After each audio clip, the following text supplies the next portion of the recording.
So you're just finishing off this beautiful cavity. You've etched the tooth and your 3-in-1 tip is leaking. And it's got to be probably the most annoying thing in the whole wide world. Really, really annoying.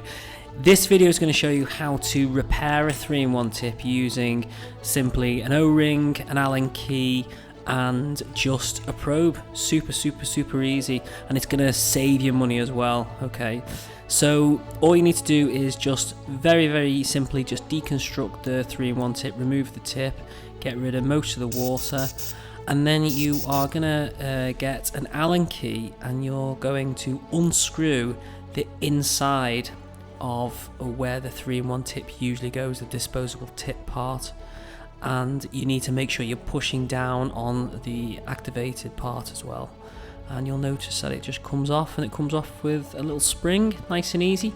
And then you're going to use a probe and you're just going to remove the old O-ring with this probe. And usually what's happened is when a 3-in-1 tip is leaking, this O-ring is degraded, so it's not sealing very well and it can be a little bit fiddly.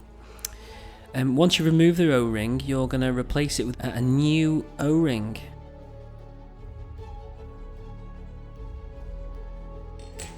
And then the trick is to use the Allen key just to push the O-ring in place. To put it back together, you're going to locate a locating lug on the unit itself and then a slot on the mechanism, and you're going to put them together.